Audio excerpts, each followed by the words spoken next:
सबसे बड़ी समस्या हमारे सामने ये आई हुई है कि हम ये निर्णय नहीं कर पा रहे कि कौन सी भक्ति सही है और कौन भगवान है। ये निर्णय हुआ और मोक्ष, क्योंकि फिर तो वो क्रियाएं जो दास बताएगा, सदग्रंथों में प्रमाण दिखाएगा और जिन महापुरुषों ने साधना की उनके वो अमृत वचन दिखाएगा, तो आपको आसानी से प्रमाणित हो जाएगा, विश्वास हो जाएगा, फिर तो भक्ति करनी ही करनी शेष है। और वो इतनी आसान है। नाम उठत नाम बैठत नाम सोवत जागवे, नाम खाते नाम पीते नाम सेती लागवे। काम करते करते उस नाम का जाप करना है। कौन से नाम का जाप करना? सतनाम का जाप करना। जो भी कंप्लीट कोर्स आपको दिया जाता है उन सभी मंत्रों का जाप करना है। पुण्यात्माओं, दास बार बार कहता है कि जैसे पवित्र चारों वेद, पवित्र श्रीमद् भगवत गीता, ये दोनों एक ही हैं। पवित्र चारों वेदों का निष्कर्ष है श्रीमद् भगवत गीता। श्रीमद् भगवत गीता और वेद ये गॉड गिवन स्पिरिचुअल नॉलेज है। ये परमात्मा का दिया हुआ ज्ञान है। परम अक्षर ब्रह्म यानी कबीर साहिब जी ने, कबीर परमेश्वर जी ने, असंख्य ब्रह्मांडों के स्वामी ने ये चारों यानी पांचों वेद, एक सूक्ष्म वेद और है, पांचों वेद इस सरपुरुष अर्थात ज्योति निरंजन के अंतःकरण में फैक्स कर दिए थे। समय आने पर ये बाहर निकले, जैसे गर्भवती मादा से बच्चा अपने आप समय आने पर बाहर आता है। ऐसी व्यवस्था से परमात्मा ने ये सर्व वेद, पूरा ज्ञान, अध्यात्म ज्ञान और संसारिक ज्ञान, कैसे रहना चाहिए, किन क्रियाओं को करना चाहिए, कौन सी ना करनी चाहिए, ये सब ज्ञान दिया था। परमात्मा कौन है, उसकी साधना कौन सी है, तुम जहाँ रह रहे हो उस वो परमात्मा किस स्तर का है, वो तुम्हें कितना लाभ दे सकता है, वो कितनी हानि कर सकता है, ये सब ज्ञान दिया था। इस ज्योति निरंजन ने जब इन वेदों को पढ़ा तो इसको चिंता बन गई कि उसके अंदर पूर्ण परमात्मा की जानकारी है और उसके पाने का कंप्लीट ट्रीटमेंट, कंप्लीट यानी पूर्ण रूप से विधि है। उसने क्या किया? जो परमात्मा के पाने की विधि थी, वो मंत्र थे, वो उस पोर्शन को, उस भाग को, वेदों के उस भाग को नष्ट कर दिया और शेष जो भाग था वो हमें दे दिया, जिसको ऋषियों ने 4 विभागों में बांट लिया। उसका नाम रखा ऋग्वेद, यजुर्वेद, सामवेद और अथर्ववेद। उस 5वें वेद के बिना हमारा मोक्ष नहीं।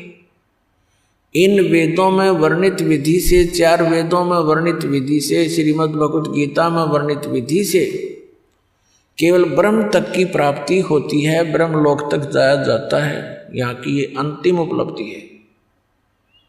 गीता जी अध्याय नंबर 8 के श्लोक नंबर 16 में लिखा है कि ब्रह्मलोक पर्यंत, ब्रह्मलोक में तक जितने भी लोक हैं वहाँ गए हुए प्राणी पुनर्वर्ती में हैं, वहाँ गए हुए भी फिर लौटकर पृथ्वी पर आते हैं। और जब तक ये आना जाना है तो मोक्ष नहीं, तो शांति नहीं, परम शांति नहीं हो सकती। अब जैसे ये चारों वेद इस ब्रह्म ने, सरपुरुष ने अपने पुत्र ब्रह्मा को दिए। ब्रह्मा जी ने इनको जैसा जाना समझा उसी का ज्ञान आगे अपने वंशजों को, अपने पुत्र प्रपोत्रों को दिया। और उस ज्ञान को ही आपस में विचार विमर्श करके इन ऋषि महर्षि ब्राह्मणों ने आगे फिर अपने अनुभव की पुस्तकें बना दी, जिनको वेदों के अन्य भाग बोले जाते, उपनिषद कहे जाते।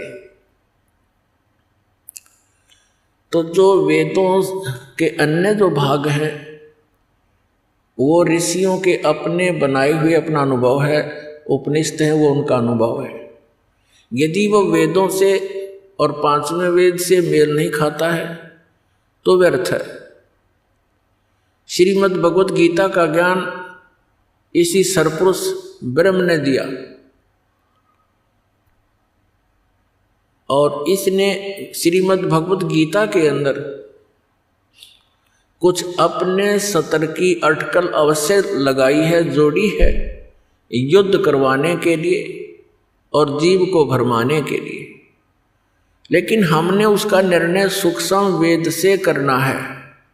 हमारे पास एक ऐसा पैमाना है, ऐसा एक हमारे पास एक तराजू है जिसमें हम प्रत्येक ग्रंथ को तौल सकते हैं, उसको पहचान सकते हैं, परख सकते हैं। हमारे पास एक ऐसा ग्रंथ है जिसको सूक्ष्म वेद कहते हैं। श्रीमद् भगवत गीता अध्याय नंबर 4 के श्लोक नंबर 32 में उसी सूक्ष्म वेद की जानकारी दी गई है कि वो परमात्मा अपने मुख कमल से उस विस्तार पूर्वक अध्यात्म यज्ञों यानी धार्मिक अनुष्ठानों की जानकारी देते हैं और उसको तत्व ज्ञान कहते हैं। फिर गीता ज्ञान दाता कहता है गीता अध्याय नंबर 4 के श्लोक 34 में कि उस तत्व ज्ञान को जो परमात्मा अपने मुख कमल से आकर स्वयं बोलता है, ज्ञान देता है, उस तत्व ज्ञान को तू तत्वदर्शी संतों के पास जाकर समझ। उनको दंडवत प्रणाम करने से, कपट छोड़कर उनकी सेवा करने से वो तत्वदर्शी संत ज्ञानी महात्मा आपको उस तत्व ज्ञान का उपदेश करेंगे। इससे एक तो ये सिद्ध हो गया कि गीता जी का ज्ञान कंप्लीट नहीं है, संपूर्ण नहीं है। गीता ज्ञान दाता ने ये ऑप्शन छोड़ दिया, एक प्रावधान छोड़ दिया कि उससे मैं परिचित नहीं हूं। जो परमात्मा अपने मुख से आकर बोलता है वो ज्ञान, वो सच्चिदानंद घन ब्रह्म की वाणी है और उसको उसके परिचित तत्वदर्शी संत ही तुझे बता पाएंगे। उनसे पूछो। तो दास जो कहना चाह रहा है कि ये जो पवित्र चारों वेद, पवित्र श्रीमद् भगवत गीता, इनका ज्ञान गलत नहीं, लेकिन ये कंप्लीट कोर्स नहीं, इनमें कंप्लीट स्पिरिचुअल नॉलेज नहीं, संपूर्ण अध्यात्म ज्ञान नहीं है। और संपूर्ण बिना फिर पूर्ण मोक्ष कैसे होगा? अंडरस्टूड है, ये तो आम आदमी समझ सकता है। अब यहां ये हमारे धर्मगुरु हमें उलझाने की चेष्टा करते रहे कि परमात्मा गीता ज्ञान दाता ये कंप्लीट गॉड है, पूर्ण परमात्मा है, श्री कृष्ण है वो, और वो जगत गुरु है श्री कृष्ण अर्थात श्री विष्णु जी। अब यदि वो जगत गुरु होते तो ये ऑप्शन नहीं छोड़ते कि तत्वदर्शी संतों के पास जाकर समझ। गीता जी के 18 अध्याय लिखे, 700 श्लोक हैं, इसमें एक अध्याय और बना देते। इसमें क्या कौन से कागज समाप्त होते या कोई समय की सीमा थी? तो कहने का भाव ये है कि ये ज्ञान जो परमात्मा स्वयं आकर देते हैं वो ज्ञान किसी के पास नहीं होता। तो उसको परम अक्षर ब्रह्म सच्चिदानंद घन ब्रह्म की वाणी कहते हैं, कबीर वाणी है वो, कबीर वाणी। तो कहने का भाव ये है कि जो वेदों गीता के अंदर जो वर्णित विधि है वो गॉड गिवन है। गॉड गिवन मीन पूर्ण परमात्मा ने वेद दिए ब्रह्म को, ब्रह्म ने आगे फिर अपना ज्ञान दिया अपने पुत्र को ब्रह्मा जी को, और फिर अर्जुन को श्री कृष्ण में प्रवेश करके युग वेदों का सारांश और कुछ अपनी अटकलबाजी इसमें और मिला दी। तो ये 9 मन सूत उलझा दिया कुछ तो इस काल भगवान ब्रह्म ने, फिर ऋषियों के अधूरे अनुभव ने इस अध्यात्म मार्ग में 9 मन सूत उलझा दिया। उस 9 मन सूत को सुलझाने के लिए वो परमात्मा स्वयं ही आते हैं और उसको सुलझाकर रख देते हैं।